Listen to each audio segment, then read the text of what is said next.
all right, guys, this one's going to be a little different. We're going to be talking about passives today and which passives are going to be the most important ones for which characters and why you want to focus on duping these units up, okay? Now, the reason why this is important is because eventually you're going to get featured units that are not just 5 stars, but you're going to get 4-star features as well. And when those units drop, you do want to get those dupes in order to get these units maxed out. So we're going to do something starting from the 3-star, then we're going to go to the 4-star and the 5-star, and we're going to talk about why you should level them up and what they offer you as units. Okay, so let's start off with the 3 stars first. As you can see here, I have it broken down.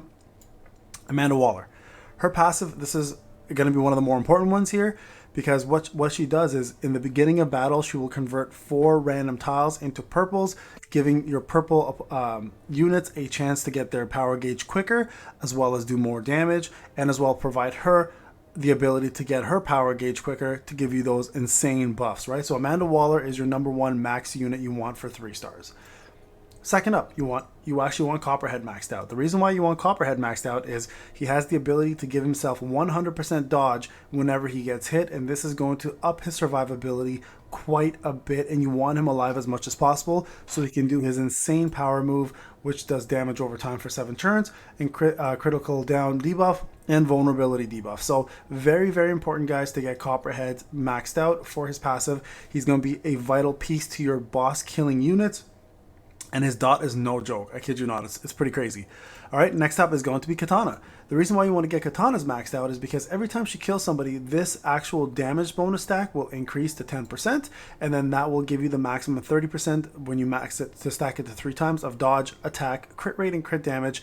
She is a force to be reckoned with for single target damage, and not to mention she also has a dot as well, so you want to use her for bosses too. So she's going to be a great unit in the future to be using right now for PvE mode and also future bosses, right? So Katana is your next one. All right, let's keep going through the list. Two-Face doesn't matter, Cyborg doesn't really matter. Enchantress, you definitely want to get her up because she has a 100% chance to sacrifice her own HP to put a hot on an ally. Hot is a healing over time buff, especially for those allies who don't have it already. So really, really good healer to start with, and eventually will be a backup healer if you ever need it. So definitely get her maxed out. These ones are all easy to do because you're going to get plenty of these, but I just want to focus on which ones you want to use in battle. Okay, that's why I'm showing you this.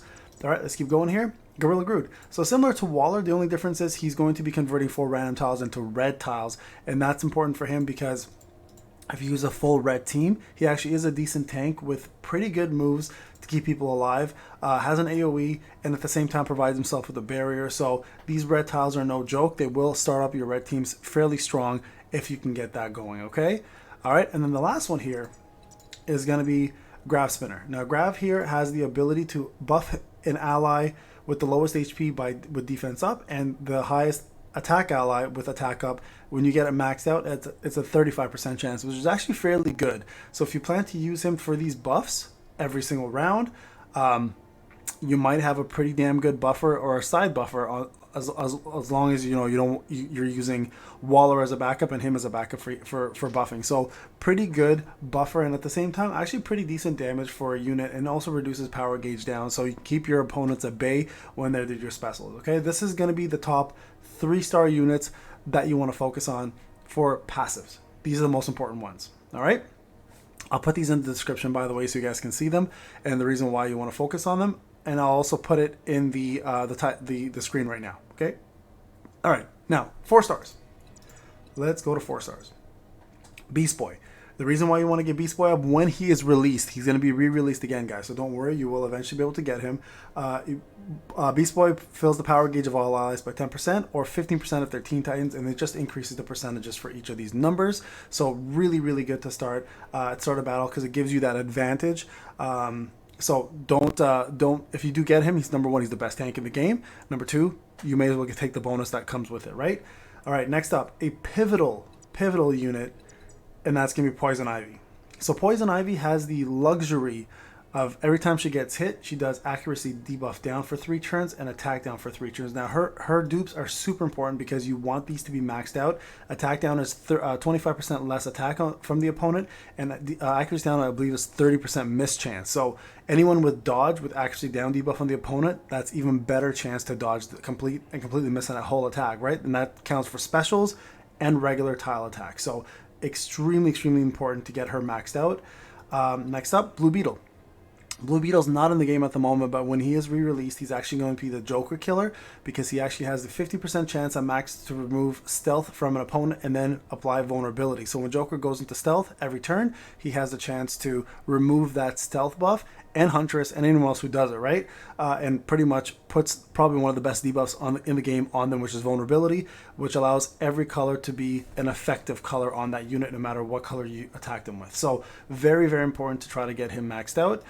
Penguin, another really good one. Now this is an optional one. The only thing that Penguin does with his passive maxed out is he gives a 100% chance to assist attack the unit that he gives taunt to, right? So whenever he gives taunt to the random unit with the most HP, that unit will do an assist attack. It's just extra damage, not a necessity here by per se, but still a really good passive just for extra damage. All right, Firefly. His actually is really good. Every time he gets hit, he has a 100% chance to do vulnerability on that opponent for 2 turns. Pretty much, if someone hits him with an AoE, everybody getting vulnerability. That's a really good debuff to have on everyone. We just talked about what vulnerability is, so no slouch at all.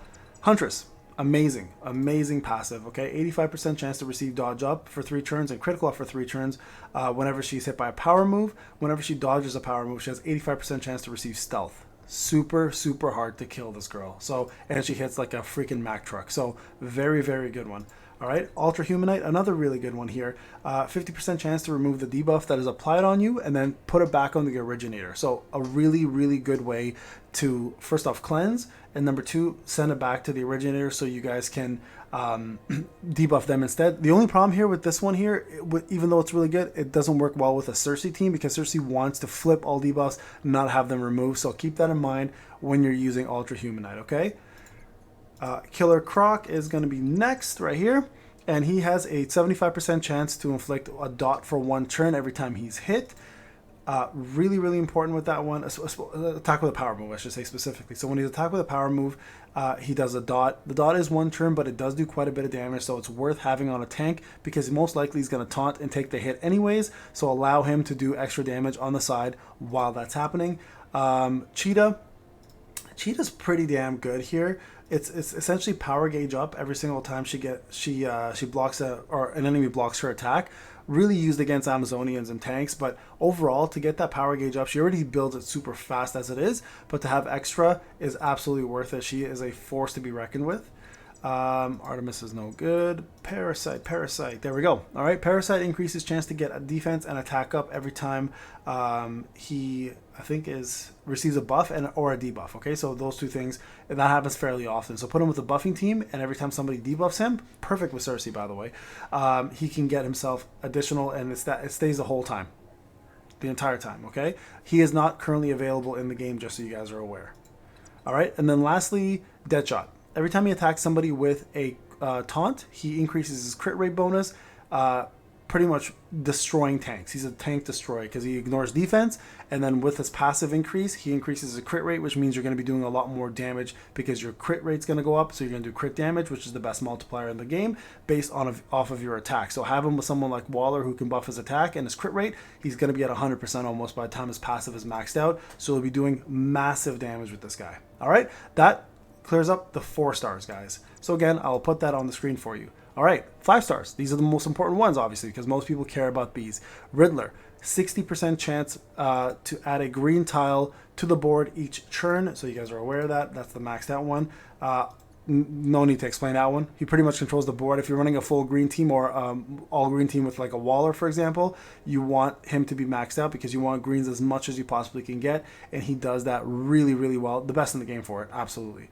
All right, Lex Luthor provides power gauge up every time somebody gets a buff or when somebody's inflicted with a debuff if it is a Legion of Doom person. So important there because he works really well with Cersei and all green teams, and you can see here Cersei is part of his team, so he actually has probably one of the best squads in the game. So don't sleep on these guys as a squad if you plan to use them, but Lex alone can give power gauge to anybody that's not a one of his faction units, the power of the Legion of Doom. And it's super important to max these out because you can get up to, I believe, what, 7%?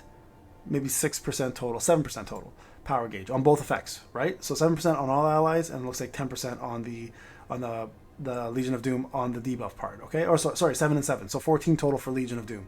So really, really good passive. Cersei.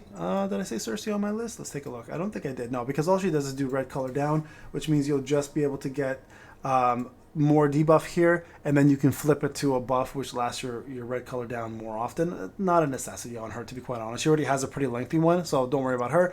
Raven, not a big deal because it's only Teen Titans that she affects, and there's not enough of them out at the moment.